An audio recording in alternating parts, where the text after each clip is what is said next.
जाति शब्द की जब बात आती है तो मेरा दिल विद्रोह करता है। मेरी बुद्धि मानती नहीं कि जाति कोई चीज है। नीचे क्यारियां बनी है तो बीज कहां जा सकता है। वर्ण व्यवस्था कायम की गई थी समाज को सुचारू रूप से चलाने के लिए, लेकिन ये इतना विकृत रूप लिया, इतना बिगड़ा हुआ रूप आज भी है कि जाति के कारण कोई सम्मानित और कोई अपमानित होता है, जबकि परमात्मा ने किसी जाति के बीच में कोई रेखा नहीं खींची है, कोई भेदभाव नहीं किया। मनुष्य ही एक जाति है। बहुत पहले मैंने लिखा था कि हमें लोग यादव मानते हैं तो जदू के वंश में पैदा होने के कारण यादव है। जदुवंशी ही तो यादव कहलाते हैं ना। लेकिन यदु किनके वंशी थे?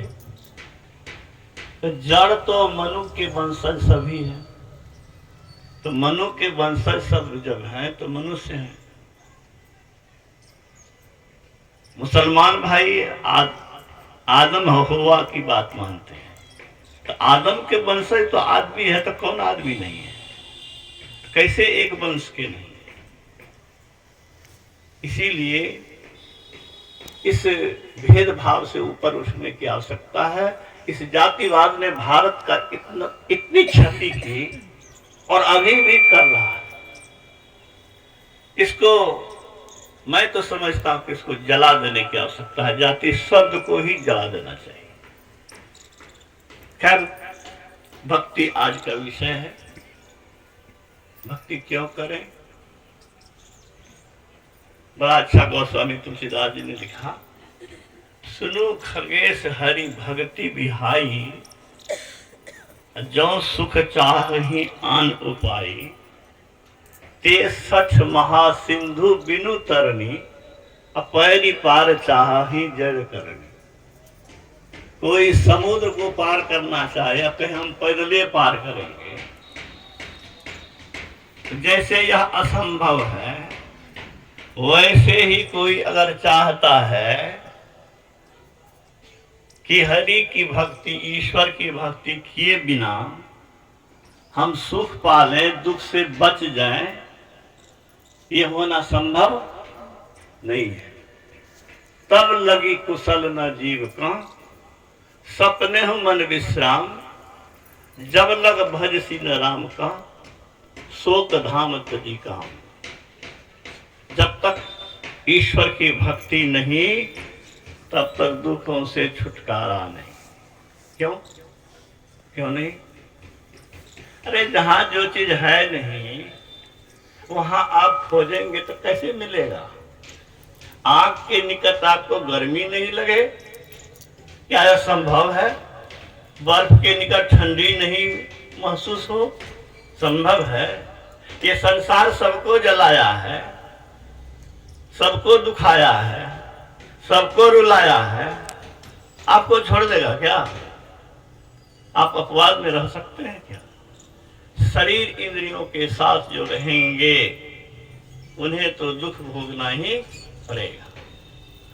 शरीर इंद्रियों से छूटने का यत्न ही क्या है? भक्ति है। शरीर इंद्रियों से छूटने की कोशिश जो है वही भक्ति है। और भक्ति में सबसे ऊपर का काम क्या है? कोशिश से शुरू हो गई और ईश्वर का दर्शन जिस दिन हो गया उस दिन भक्ति पूरी हो गई। जब तक ईश्वर का दर्शन नहीं, तब तक भक्ति पूरी नहीं, तब तक परम कल्याण नहीं, दुखों से छुटकारा नहीं। इसलिए भक्ति की बड़ी आवश्यकता है। अभी आप सुन रहे थे, भगवान राम ने 9 प्रकार की भक्ति कही है और पहली भक्ति में हम लोग शामिल हैं। प्रथम भक्ति संतन कर संगा। इसको भक्ति क्यों कहा? इसीलिए कि ईश्वर की चर्चा इसमें होती है। ईश्वर के ओर जाने से क्या लाभ होगा, इसकी चर्चा होती है। चर्चा सुनेंगे नहीं, ईश्वर की ओर जाने की प्रेरणा ही नहीं होगी, और प्रेरणा ही नहीं होगी तो कोशिश क्या करेंगे। इसीलिए भक्ति की शुरुआत सत्संग से है। सत्संग का मतलब गुरु महाराज कहते हैं संतों की वाणी की प्रधानता सत्संग में। संतों का विचार ही यहाँ प्रधान है। संतों का विचार ईश्वर की ओर ले जाने का है। संगति ही जर जाए न चर्चा राम की, दुल्हा बिना बारात किस काम कहो किस काम। जिस सत्संग में ईश्वर की चर्चा नहीं, वो सत्संग नहीं।